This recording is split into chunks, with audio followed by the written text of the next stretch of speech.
Okay, I'm doing a little bit of an impromptu live stream today, and I don't really have anything planned. I wanted to talk to you about a few changes that I'm going to be making to my channel, and I also wanted to go through and answer some questions. Most of these I've already responded to, but I'd like to go a little more in depth. So if you've asked a question in the past, it's possible you're going to see me respond to that again. So the first thing I'm going to say is with the live streams, they're going to be very impromptu. I have decided not to schedule them because it seems to go much more effectively when I don't schedule them, when I don't really set an alert for them. And that's just really a technical issue because when I go in and there's a pre-recorded live stream, there's all these pre-constructed settings and I have to go in and change it. None of that matters, but bottom line, the live streams are going to be few and far between. And the reason for that is because I am now in a stage where I very much want to finish that flawless course. I have a lot of courses that I'm working on. The sequence, if you're going through this, is the staff speaks. That one's done. It's essentially a 90-day, little more than 3 months sequence that will teach you the basics of music theory. So you can basically understand how to read notes on the treble and bass clef as well as the C clefs. So tenor and alto. And there is an ear training component to it, but you're not trying to develop your ear with that. That is more of an introduction to listening into notes, which is a way that we don't normally pay attention to music. So that would be the starter series for somebody who's completely new to music, because I explain what a pitch is, I explain what a note is, I go through and provide a lot of details step by step. After you finish that course, if you're a beginner, you take that course. If you're not a beginner, don't worry about taking that course. Go for one of the intermediate courses. One of those being the Flawless Ear Training course. Now, I recommend this for everyone. I actually go through the Flawless course myself. So what I do is I will create the audio version, and then I will go through, and in order to test and make sure everything works right, I will actually play back the audio and participate. Now, I'm not paying as much attention to it as someone who may be actually taking the course, but I'm even finding that the course is actually helping my ear, which is surprising because it's pretty basic concepts, but especially in the beginning. But the thing about the Flawless course is it opens up the ear in ways that no other course really focuses on. And it's so extensive. There's going to be more than 250 lessons in it. It's going to take you through everything. It's really going to set you on a path towards building a really strong foundation. So I want to get that course done. You'll notice if you're in one of my memberships over here on YouTube, the lessons are coming pretty quickly for Unit 5. I think I've already posted 7 of them. And I've got the next 8 ready to go. I'm going to have those done by the end of the week. So I'm really pushing to do a unit a week. Now, what this means is in order to keep up that kind of schedule, which I think is important because it's a backbone of what I do here, I'm going to have to do less videos here. But I don't really think that's going to be too much of an issue because I have hundreds of videos on here already covering many different topics. And it's not like most YouTube channels where I just keep repeating the same thing over and over again. Each one of these videos is kind of a unique topic. Sometimes I'll repeat stuff just because we have new people coming in all the time. But for the most part, it's going to be a situation where any video you pick, there will be something new in it. So I want to focus on the courses. So Flawless is one of them. That would be the next step if you started with Staff Speaks, or you're an intermediate musician already, you play an instrument, you can read music, you can go right into the Flawless course. If you are not an intermediate musician, then start with the Staff Speaks. So after Flawless, you would go into audiation. Now, I recommend audiation once you spend about a month with the Flawless course. Now, what I mean by a month. Okay, let's talk about the Flawless course. There are different grading instructions, which I have been going through Unit 1 and trying to remove. So if you see a cut in one of the videos, or probably not the audio because I decided this once I started producing the audio, I didn't need to do this so much. But if you see a cut, it's probably because I've removed an instruction where I said, make sure you get 100%. If you come across something like that, it'd actually be helpful if you just made a little comment like, hey, Kevin, you said that, we only have to do these lessons once, just one time. And even give me a timestamp, it would allow me to go through and edit these videos a little more efficiently. So I'd actually appreciate that. That's something you could do to help if you want. But the idea here is it's always been the goal that once this course was finished, even when I was creating it, I wanted it to be where you could just come in each day and do one lesson and then not have to repeat it. Because if you repeat a lesson over and over and over again, it's not really building ear training, it's building familiarity with one exercise. And that's not how you build a powerful ear. You build a powerful ear by coming in every day and getting something just a little bit different. Okay. So to do that, the course has got over 250 lessons when it's complete. And the way that works is each lesson will either compound on a previous lesson, or it will add something slightly new, slightly different. So you're always getting new information with each lesson. And then as you get towards the end of it, especially when you get into unit 4 or 5, we start to go back again. We start to reinforce some of the things that maybe you felt like you didn't have yet. So the idea here is that if you can pass the final for each unit, which are always easier than the core subject matter, you are officially ready to go on to the next unit. If you can't pass the final, then that's when I recommend you go back through and complete any videos you had difficulty with. Starting with unit 5, I give very specific instructions. So actually you only have to repeat about 3, 4, sometimes 5 videos starting with unit 5. But we'll save that explanation for when you actually get there. So the flawless course, I want to finish that. The other thing is once you finish the flawless course, you could take the Audiation Masterclass series really after you've done about a month of daily ear training. Now, that doesn't mean the same lesson every day, okay? And when I say it takes 3 to 4 weeks to start to hear a difference, I don't mean 3 to 4 weeks of the same lesson. What I mean is 3 to 4 weeks, so about 21 to 28 lessons in, you should start to see a noticeable difference. I honestly think you'll see one much quicker. A lot of people notice a difference right away, but I'm being conservative here. And I'm saying at about the 28-day mark, you should see a difference if you're following my advice right now and going one lesson per day. So don't wait, just go one lesson a day. Okay. The caveat here is if you do one lesson on Monday and then another lesson a week later, that's not going to work. You need to come in semi-daily. So the way that I suggest you approach this is you can do one lesson a day if you come in every day. If you miss a day, when you come back, just go back and repeat the previous lesson and then keep going. So let's say Monday, Tuesday, Wednesday, you do a lesson. So you do lesson 1, 2, and 3. You skip Thursday, you come in Friday. So you would repeat lesson 3, but then you do Saturday and Sunday. So then you can go on to 4 and 5. You skip Monday. So you repeat lesson 5 and so on, and you keep going. So always go back one lesson if you have to skip a day. And that's just because you need that reinforcement to keep things going. And if you're not doing exercises daily, you're taking breaks, it means you really need to go back and just practice some of those previous exercises. So after the flawless course, I have the Audiation Masterclass series. That's done. There's an academic version of it. It's really meant for an academic course where you would take it with an instructor like me. So I guide you through it. You will likely have questions as you complete it, and you can always get in touch with me to get answers. But it is really meant to be intensive in the sense that it's what you might expect if you took a college course in audiation, because that's what I did. I was a college professor for a long time, almost a decade. And it wasn't like a part-time gig either. At the end, I was a visiting assistant professor, faculty, I was attending meetings. I created the undergraduate and graduate exams while I was there. They used those.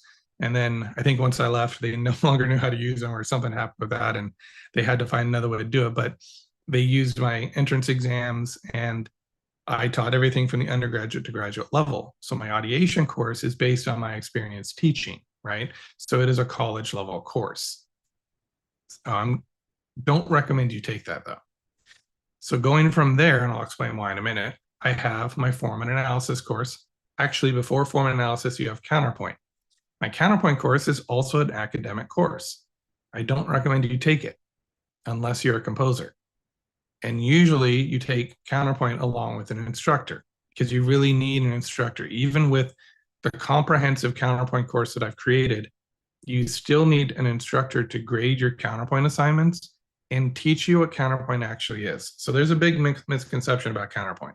We think it's strict. I don't know why, but we think of the Baroque period, the Renaissance period, and we think we have to be very strict. We have to be very precise. But that's not the case. Counterpoint is not a series of rules that you apply correctly or you don't. There are reasons why sometimes you have to resolve a leap in the other direction, and sometimes you can get away with not. There are reasons why you should avoid oblique motion, but sometimes you can do it 3 times in a row. And it all has to do with context, which would be impossible to teach in a course in a way that really made sense. So the best way to learn it is to actually take Counterpoint.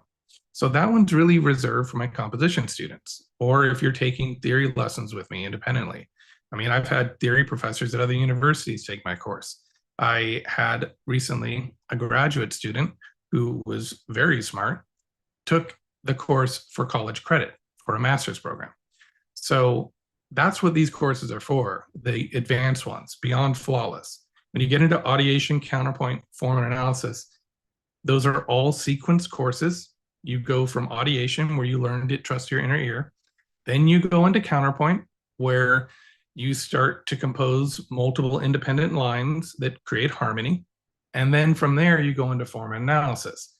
And form and analysis teaches you the theory you need, as well as teaches you about form, while also teaching you composition along the way. So it's a composition sequence.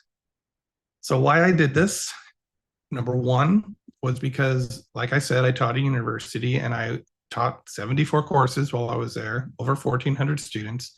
And 1,400 enrollments. It may not actually be students, but I met a lot of people. And I learned a lot about what people have difficulty with and what is easy, what is not. Okay.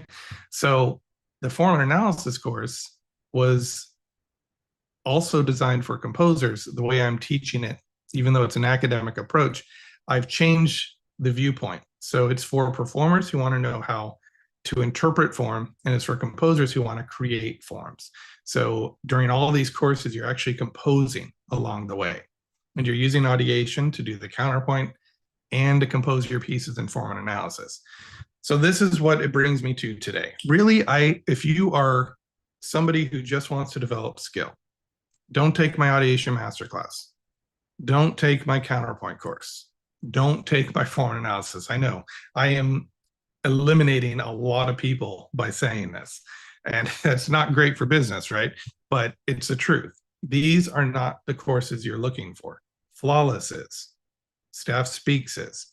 Those are courses that are going to guide you and teach you real life skills. But the other ones are not. Now, the way the sequence works is you take Staff Speaks, you take Flawless.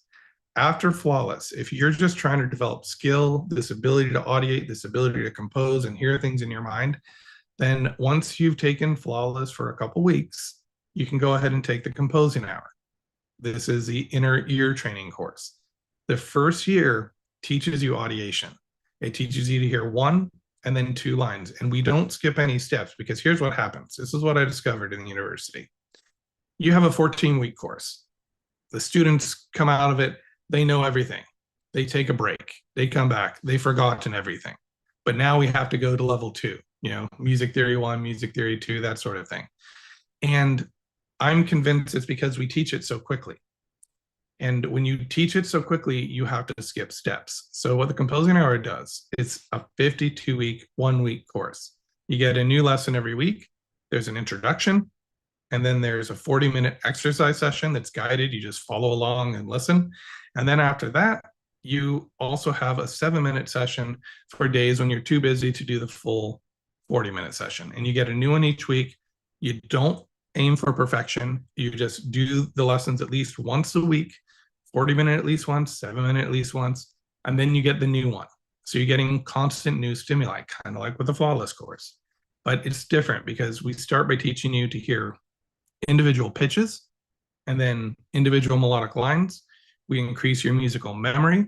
From there, we go and we start to hear two lines, intervals, like I teach you how to actually hear an interval in your mind, and then chords. And after the first year, you have this basic ability to audiate. So then what we do is in year 2, that's where you teach counterpoint. So this is going to be my practical counterpoint course. And the way that one's going to work is you will not write anything down. None of these practical courses require you to write anything down, to read anything. You just sit there and listen, because we're training the ear. And so we're using immersion. I'm teaching you how to visualize things on the staff system. I'm teaching you something that just doesn't exist. It's the ability to listen, visualize, and even anticipate what you want to hear and then see it on a staff system. And by doing that in year 2, I can teach you counterpoint without ever having to have you write a single note. So the way we do this, without getting into too much detail, is I teach you kind of the secrets of visualizing what you're hearing. And once you can do that, once we've increased your musical memory, which we spend a year doing, then you're able to hear counterpoint in first 1 line, 2 parts, 3 parts, and then 4 parts. So that's the second year. So you're getting a counterpoint course, but a practical one that'll actually help you compose music and hear what's going on in music. You'll hear things in music you didn't think were ever there. You'll suddenly start to hear parts you're like, oh, I didn't hear that inner part before. That's interesting. It's a motive that was reflected in the opening chord. I mean, this is the goal here. So then in year 3, what you do is you get form and analysis. So form and analysis is kind of this next level thing where also no handouts, no worksheets. You just download an audio file. It gets saved once you import it to your music library. It turns into an album, and you'll see track 1, 2, 3, 4, 5. All of these courses are like this. And you will learn form and analysis by listening. So I'll explain and show you how to create, let's say, a binary form at first. And then you will use your ideation skills and your counterpoint skills you've created to compose a binary form. And we will do certain things where I'll play a binary form and you'll identify it by ear. I'll play a ternary form, you'll identify it by ear. I'll play a phrase called a period, you'll identify it by ear. A sentence, you'll identify it by ear. We'll do comparing and contrasting. You'll be learning form and analysis with the ear and no books. And along the way, we learn a little bit of music theory, which is supported also through the Flawless course. So it's massive, it's insane, it's stupid, because most people are just not going to put in the time to do this. And if I wanted to make money, the smart thing to do would be to just say, here's a ear training course, learn ear training in 1 week, develop your ear in 30 days. You know, I would do something gimmicky like that. But what I'm doing is actually very intentionally preventing certain people from even having an interest in this course. Why? Because it's too involved. It's too detailed. It only takes about an hour a day, but that's a commitment. That's a time commitment. And the way I see it is I taught in the university for many, many years, and students there would take anywhere from 4, 7 years, sometimes longer, to get their degree in music. And they'd leave and they still wouldn't have all the skills that they should have been able to learn in a university program. And while I was at the university, I started to think about this. And I started to think, how can I create my ear training and my theory so that when they leave, they still remember what I taught them? And it was a very difficult thing to do because you only have so much time with the students, and you have these breaks that interrupt the progression. You have students that miss class, you have students that fall asleep in class. And so you really need an attentive audience. So my point here is that a lot of people won't complete these courses, and a lot of people won't have time for these courses. But for something like this, you kind of have to make the time. You have to say, this is a priority. I want to be a musician. I want to understand music better. I'm a hobbyist. I'm retired. Whatever it is, like you finally want to dive deep into music. And you take these courses and it takes you step by step. And then you enjoy music throughout the rest of the day. You go to work, you do whatever else you need to do, but you basically have to say, I am going to go through a growth period. I am going to give myself 3 years. And at the end of 3 years, I can relax because that's what happens. You put in this intense initial effort. I heard somebody say your 10 years starts now. If you want to build a business, it takes 10 years of sleepless nights and you just have to work your butt off because it's hard. Most businesses fail. Well, it's the same thing with developing musicianship skills. Now, your instrument is a whole nother thing. You got to spend time on that too, right? But the ear, the thing that goes into your music, the thing, oh, I just said my website name, the thing that goes into everything you do, it's your brain. It's how you hear, it's how you perceive things. If you don't have that nailed down, you can practice technique till you're blue in the face. It'll come across as technique. It won't come across as intuitive, interpretive. Even if you learn how to interpret a phrase, you're missing the deeper connection to how music is constructed. You're missing the mechanics of music. And so you have to put in this initial 3-year period. And that's what I'm trying to create for you here. I'm creating a 3-year program. So you don't have to spend $200,000 on school. You want to know how much I spent on school? My master's and my bachelor's program? Student loans are definitely up in the $200,000 range. So it's expensive. What I get out of it, I met some really amazing people, some really talented musicians. I learned a lot of really great concepts. I had some really great experiences, some amazing networking, all these things you can't put a price tag on. When it comes to the actual education, my best education was in composition. My composition instructors were amazing, but everything else was too haphazard. And Arnold Schoenberg talked about this. He talked about, well, we teach people theory, we teach people counterpoint, we teach people orchestration. We never bring it together. Well, this is my unified theory of musicianship. It's everything. It's the foundation. And yes, it's Western music, but it doesn't stop there because when you develop your ear in the right way, it doesn't matter what style of music you're interested in. There's always going to be exceptions. But if highly rhythmic music would still get a benefit from this kind of training, but there's certain styles that are going to get more of a boost from this type of training than others.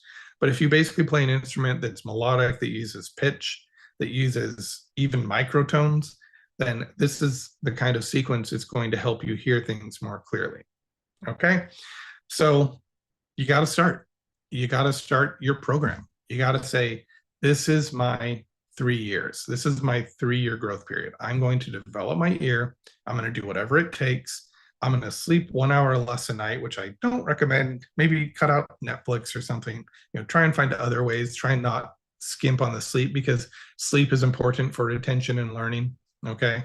But you may have to make some serious commitments and be like, okay, I should go to bed, but I haven't done my ear training yet. I do my ear training, I go to bed. Even if you cut it down like, okay, I'm just going to do at least 15 minutes, that's better than nothing. So you got to go through this growth period, just like I am with this business, trying to create this entire sequence. I don't really have time to market. I don't have time to create so many videos anymore. I just have to get this done. So that's where I'm at. So where this leads me, I wasn't going to, like I said, this is an impromptu talk. I have no idea. There's no script here. I'm just talking. So what this comes down to is I'm going to create a podcast Monday through Thursday. It'll be audio only. My face is gone.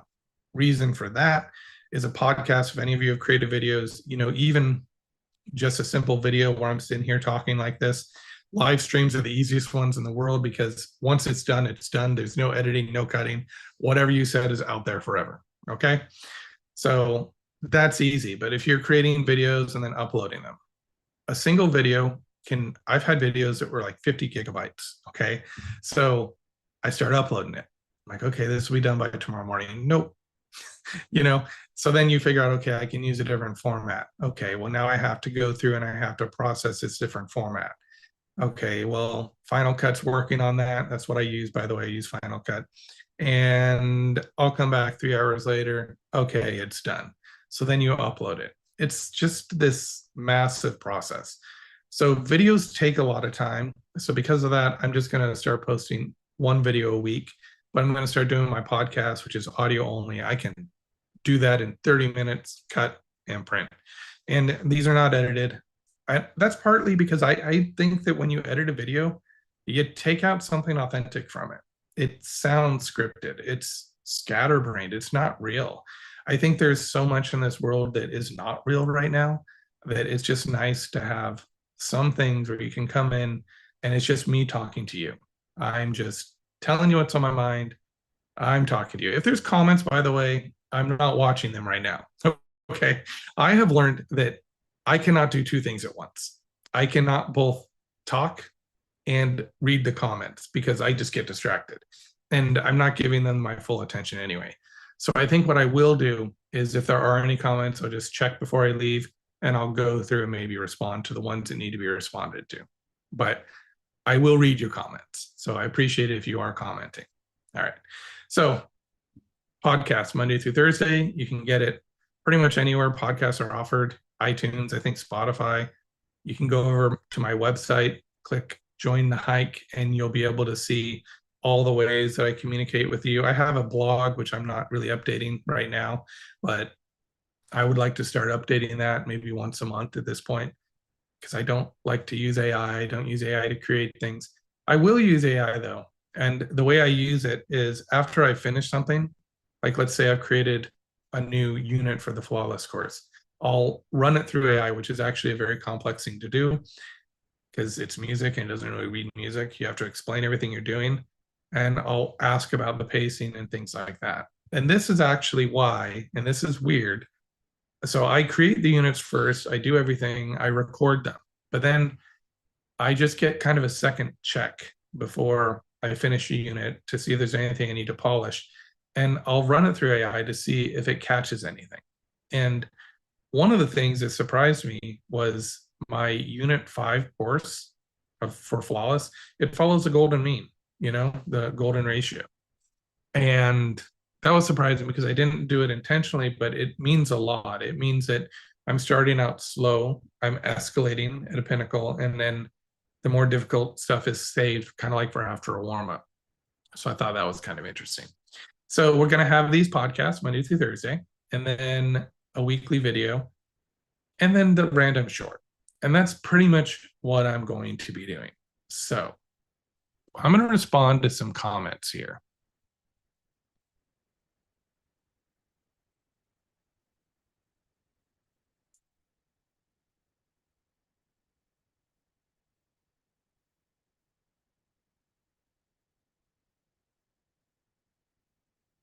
Okay, well, I don't see any comments because I'm not doing this possibly in a simple way where I can see them. So what I'm going to do is look at my recent comments on my page.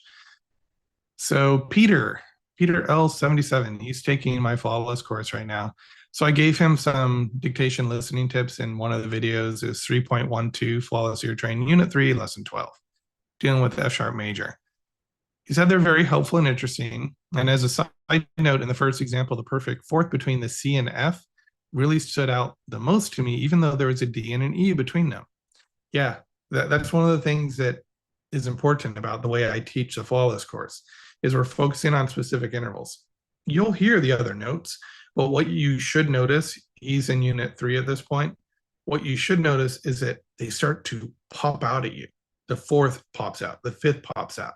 And that is what I'm telling you. I don't think he's sitting there thinking, I'm listening for a perfect fourth, but it suddenly popped out. That is an experience you should have. And it's one that kind of shows you where this course is going. Because what will happen is intervals will just pop out to you. You'll just know what they are. You won't be sitting here thinking, that's a perfect fourth, that's a perfect fifth. But one thing I have to say, I've actually had a little bit of pushback from this, and I'm standing my ground on it. There is a point where when we start doing dictations in the audio course, you identify the half steps. So for example, if you're going to sing it, if you hear a perfect fourth in a dictation, you wouldn't say it's a perfect fourth. You'd say 0 for the starting pitch and 5 for the perfect fourth. The perfect fifth is 7. So if you went from C to G, you'd say 0, 7 for the C and the G. If you have a major second after that, so let's say we go from a G down to an F, you would hit your 7 and you'd go down to 2. So you're actually singing the half steps. And I am doing this because I discovered when I was teaching, it hurt my college students, but they did say that it was actually helpful for them. It locked in the pitches, but it's more than that. It's not just about locking in the pitches or teaching one more method, because in this course, I teach many different methods. The research shows that the more ways you can teach something, the more solid the learning becomes. So I'm trying to approach these things by doing it many different ways. It's this analogy I give looking at the apple. You look at the front of the apple, you get one impression. Turn it to the side. It's different. You see something that you couldn't see. You turn it around. It's different. You look on the bottom. It's different. So you need to be able to view intervals from all angles, from all different positions. So that's what, we're working on in the flawless course. We're just hearing things from multiple different angles. Okay, this is a longer one. This is about perfect pitch, which I don't really care about, but we're going to talk about it. I don't care about perfect pitch because I don't think you need it. I think that if you have a fantastic relative pitch, like it's highly developed, and you have reached a point where you can hear what you need to hear with relative pitch, and now you want to go deeper, great. Start trying to develop perfect pitch. But if you're still kind of not able to hear things in music, you don't really know a perfect fifth from a major third or a perfect fifth from a perfect fourth, and you can't really hear different chords passing in sequence very quickly, then why are you developing perfect pitch? If you don't have it naturally, it's a waste of time, in my opinion, because relative pitch we know can be developed. Perfect pitch, I don't know. They say it can be developed. I have had students that have developed it, but it's never as good as somebody with native perfect pitch. I've never had a single student that came to me and said, yep, I developed perfect pitch and it was just as good as everybody else. I even knew this guy in college who developed perfect pitch, and I think he used David Lucas Burge's course, although he never really said that. But I think he used his course because the techniques he talked about seemed like they came from his course. And even he had to sit there and be like one note at a time. He could identify them, played 2, 3, 4 notes. All of a sudden, it gets harder. And so, it's great that he developed that, but how long did it take? And would he have been better off working on something else, like relative pitch first? So my thing with perfect pitch is not that I think it's a useless skill. I don't. I think if you have perfect pitch, that's wonderful. But I think if you don't worry about it. And one of the things that I do in the flawless course is I actually have perfect pitch exercises in there. I do that because perfect pitch exercises are beneficial. They do teach you to listen to things differently, and they help with the relative pitch. So I don't view it as a waste of time in the flawless course, because there's this off chance that you could develop some level of perfect pitch, but you're not wasting your time chasing something that may be unattainable for you. So this person says that, this is Brad Stark, the key mistake that people make, and he has great points, but the key mistake that people make when discussing perfect pitch is they're using binary thinking. Yeah, you either have it or you don't, right? This is a key fallacy. Absolute pitch is a spectrum. There are levels of hearing in absolute pitch, agreed. I test students and some of them clearly have absolute pitch, but struggle identifying double notes or certain black keys. I'm pausing just because double notes is a interesting way of terming that. But so he's saying that some students will have trouble hearing intervals, like that one student I just talked about, that one, my friend back in college, or certain black keys.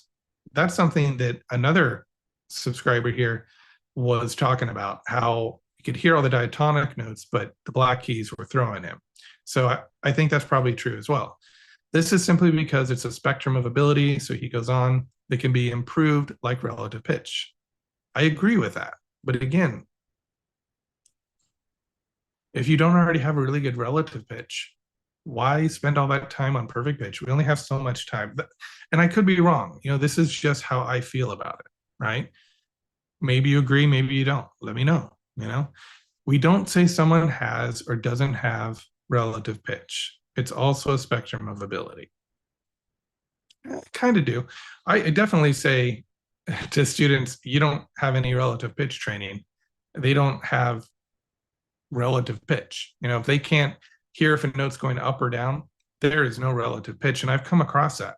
I've talked about this flute player I knew, couldn't tell if a note was going up or down. Amazing flautist, though, but couldn't tell when a pitch was going up or going down. So I think that you can say somebody doesn't have relative pitch, but I'm getting picky here. I'm trying to answer his question here. So many people also make assumptions about what can and cannot be done because they themselves couldn't figure it out. No one can. This is an obvious logical fallacy. Completely agree.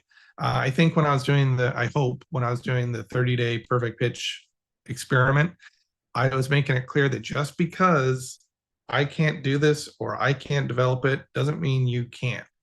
So I was careful not to spend too much time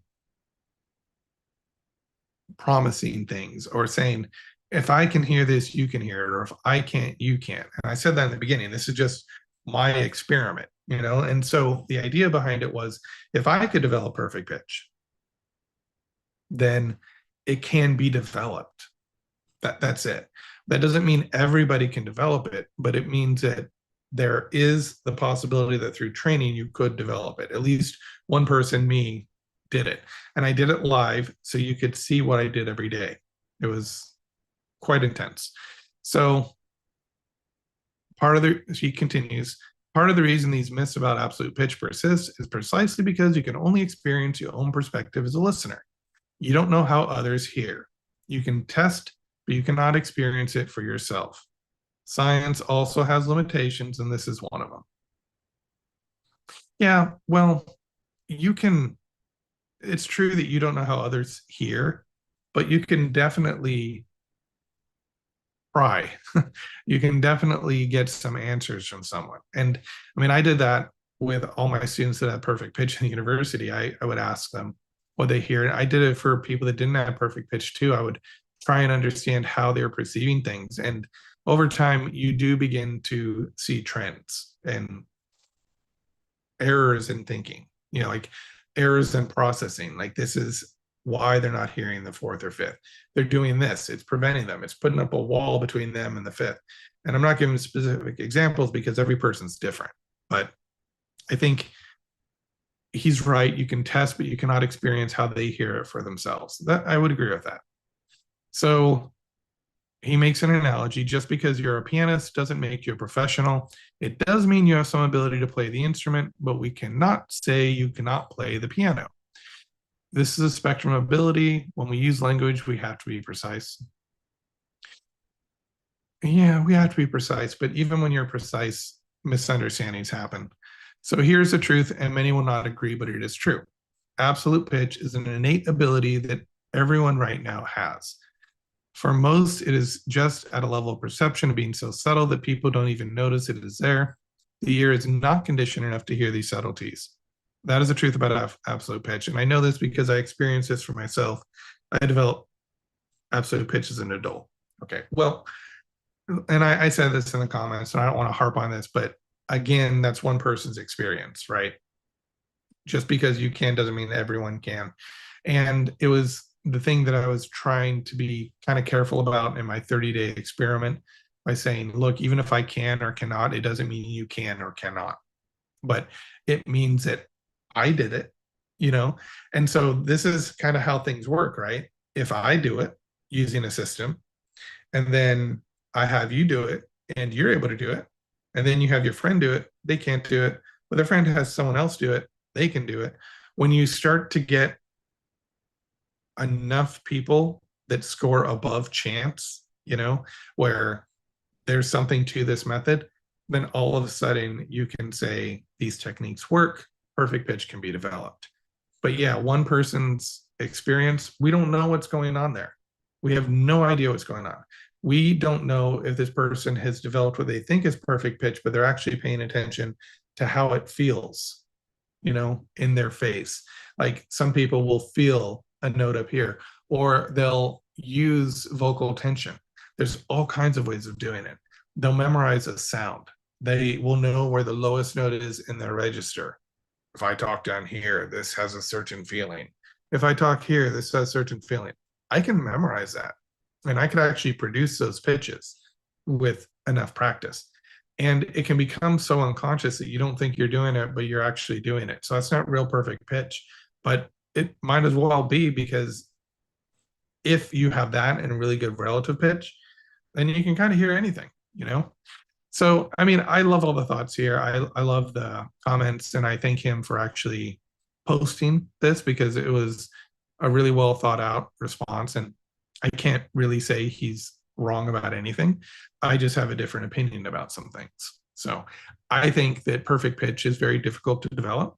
I agree that it's a subtle art. When I was able to hear pitches, they came through and it was subtle. And, I'm going to continue as an experiment, let you know how that progresses, but so far nothing. Since the 30-day experiment, nada. It's the same level, So, okay, another person. I'm just going down the comments in order. I'm going to share my screen with you because we are on YouTube.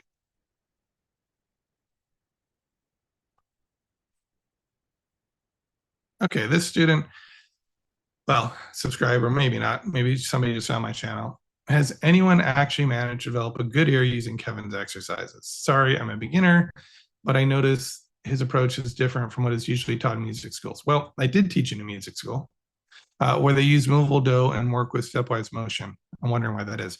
Well, because in music schools, they want to be able to clearly grade students using a system that has been vetted.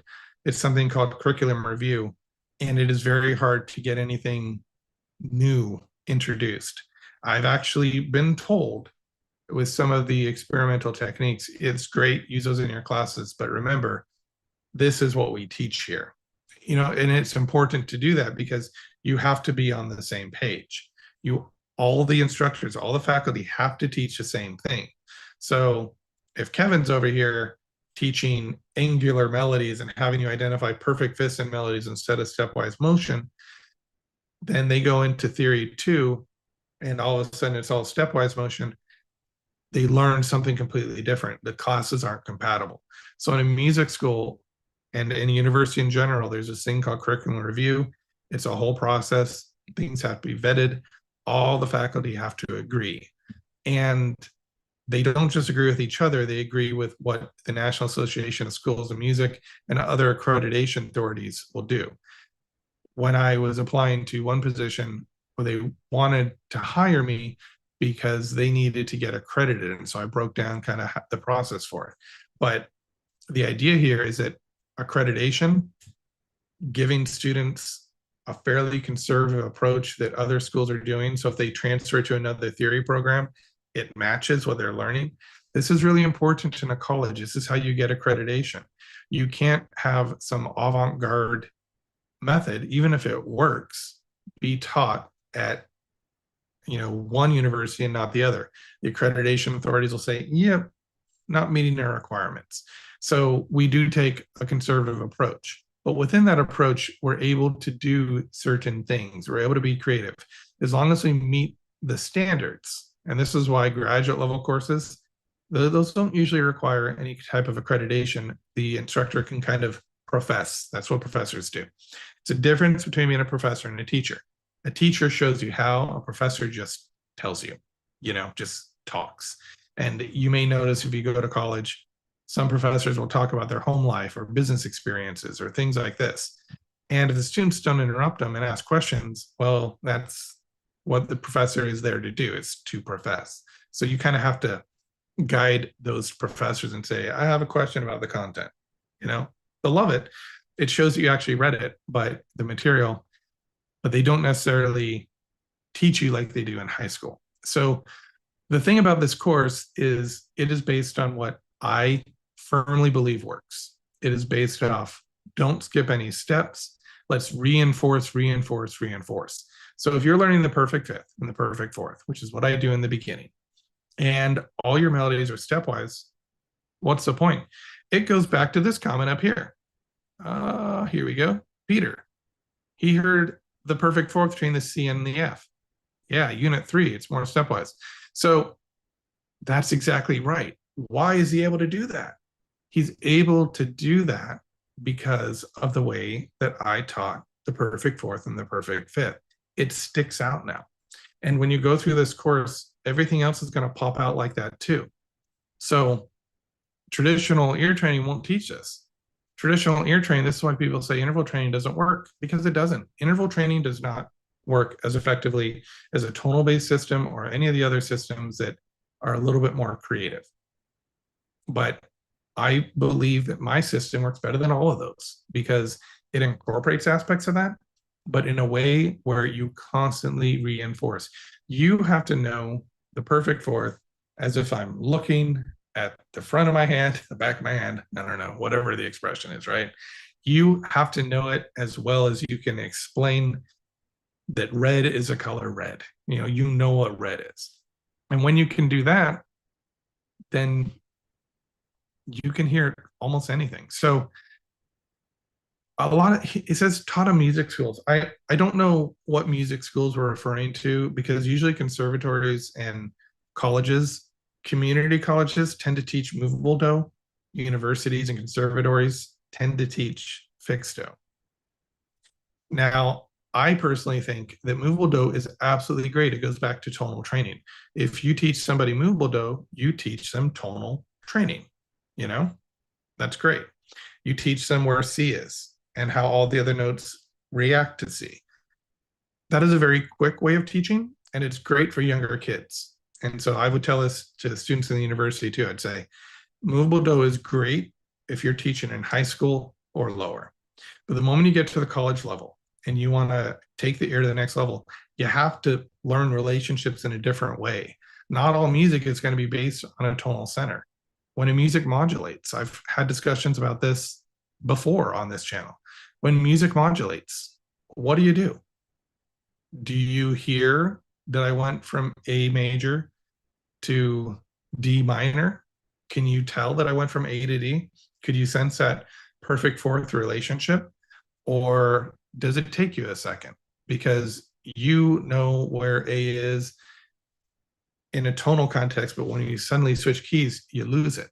This is what often happens with other types of training, right? So it's important to be able to firmly recognize a perfect fourth. Then you know you went from A to D. Okay? It's things like this. Like, I'm trying to make this simple, but other music schools at the lower levels and more introductory levels, I don't like to say lower levels because it's not lower, it's just introductory, more broad-based. They're going to teach movable do because it's easy. It teaches students about tonal relationships. Very important when you're just starting out with music.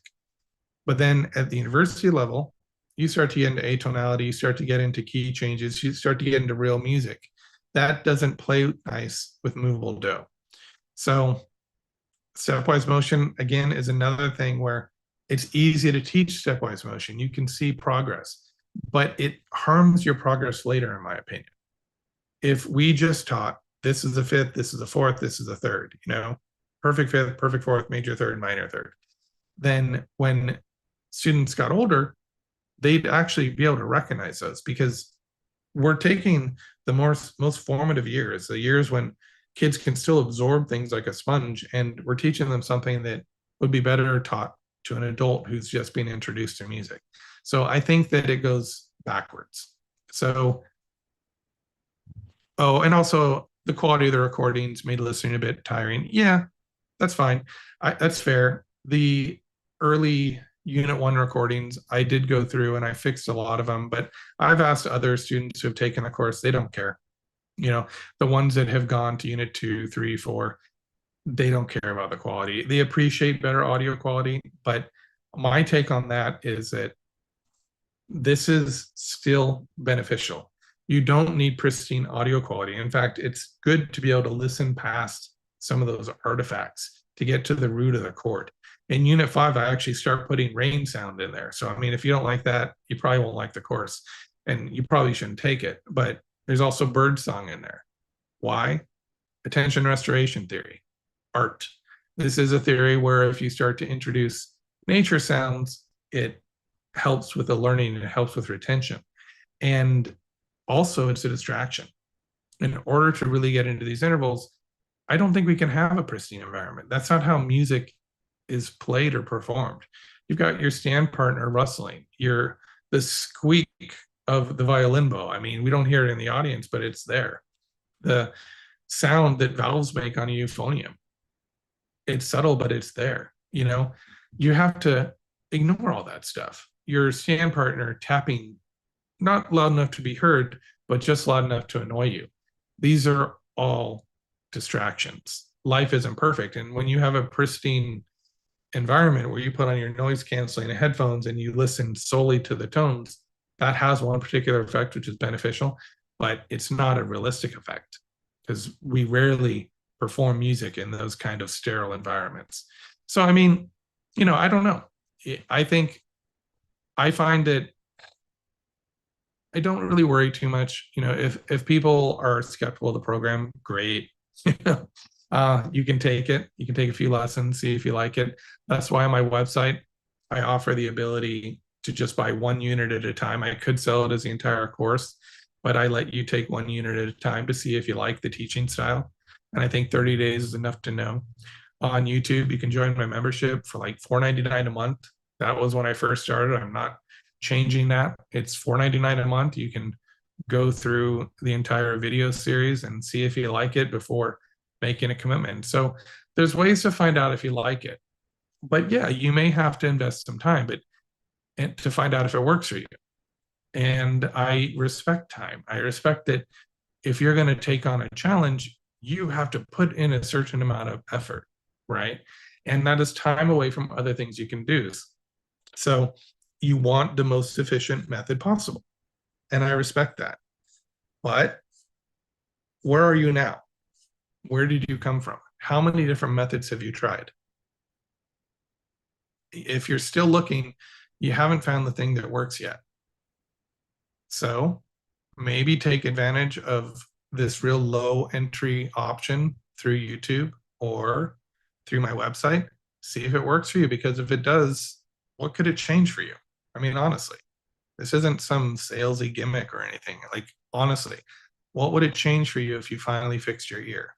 If you heard things? What if this course did work for you? How would that affect you? So, up to you, but I find there's a few types of approaches. One is to need more and more and more and more information. And at a certain point, you just have to decide, I'm going to try it and see if it works for me. Because it goes back to that other comment. One person's experience isn't going to mean anything. But I did post a link on this comment. It's on my video, How to Train Your Ears for Music Secrets to Pro Ear Training. If you want to look for that, it's right here. You can see it. That's right. I'm sharing my screen. I forgot about that. Yeah, be careful with that. But How to Train Your Ears for Music. Right down here, I offer a response. You can go read the ratings on Udemy if you want, And these are not vetted in any way, shape, or form. Oh, that's YouTube asking me to go out. All right, YouTube, Udemy. It's got a 4.8 rating. I've had hundreds of, so I got a thing from Udemy the other day, 1,000 people have taken my courses.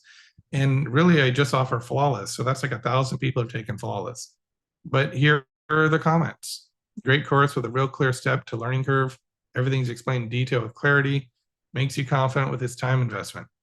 This is unit 1, the one that supposedly has bad audio quality. I'm enjoying it. Good match. It's helped me hone my skills. They do train your ear, not just test you like ear train apps. I think that's really insightful. Starts off basic and it seemed easy, except on one part I struggled, which is great. Identified a basic weakness. I'm halfway through and it is hard. I didn't think it would be like this, but I can hear so much better. You can read these comments. I'm looking for some bad ones. I'm just not popular enough, but there are 74 reviews here. Simple steps that help develop great skills. 4 stars. Very good. Yes. Yeah. I mean, there you go. I don't know. So you got information. You can decide for yourself. There's Kevin. That's not me. I said from one Kevin to another, thank you. I'm glad you're finding it useful. He says this is the course for anyone interested in improving their ear. And look, I don't know if you know anything about Udemy, but you can't bot Udemy. You got to actually, well, you can actually.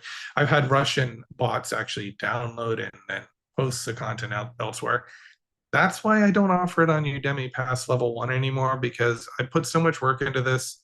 It's just, want to at least make enough money to make it worth finishing the course. I mean, it's a financial thing partially, but I'm also obsessed and I'm going to finish it no matter what.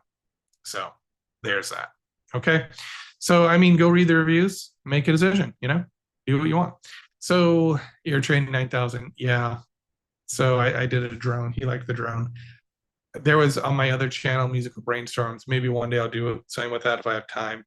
But I say that one student actually was talking about, I played a drone. I don't know if you're going to be able to hear this. Let me see if I can fix it real quick. Well, I'll explain it. I don't have it set up for you to hear the audio, but I play a drone and then I play fifths and fourths above it, and you have to identify the fifth and the fourth. And it's this real dissonant sound, but you have to like focus in and hear the fifth and the fourth. And the student said, "What is this? You're training 9,000?" And I thought that was pretty funny. People are funny. Okay, so this one might be a criticism. I don't know. I find the fifth thing so difficult, mainly because when we actually voice lead, it's really obvious how the bass is moving. Example by a major second, minor seven. So he's using inversions here.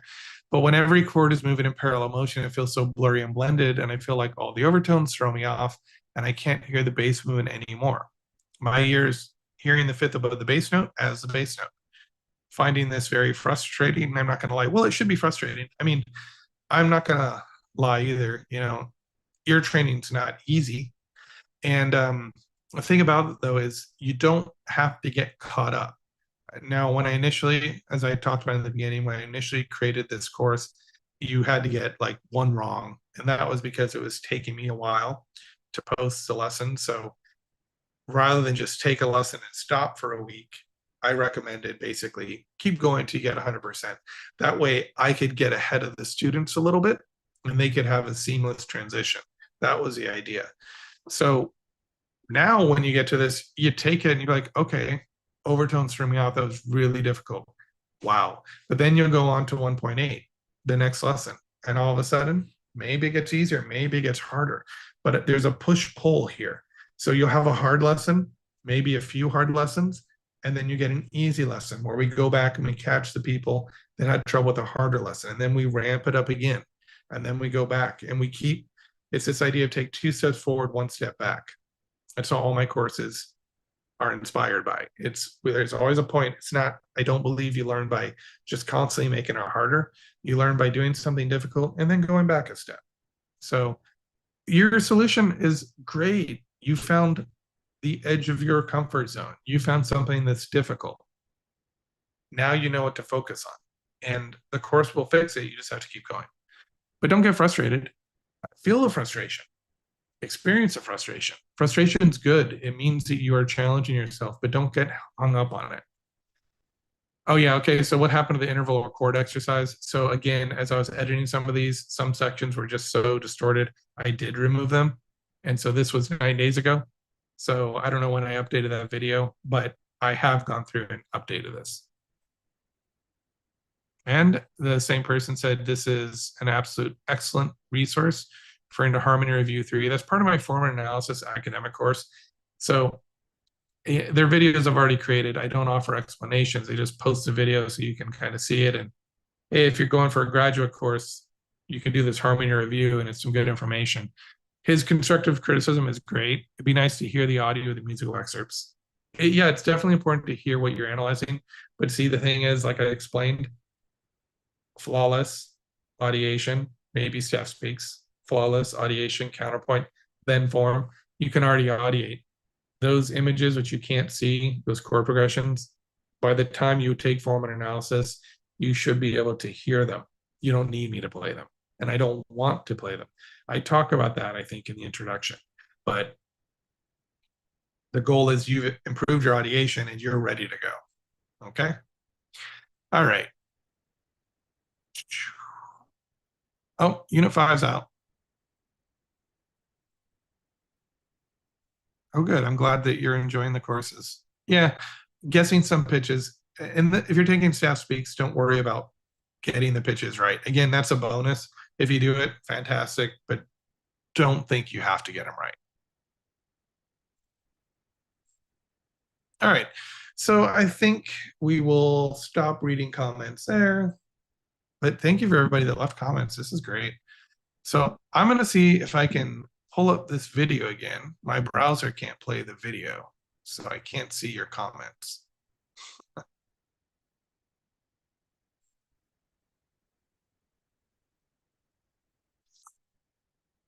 Oh, okay. So I do have a comment. I don't know what this means though. So good afternoon, FMCCS. What is CCS?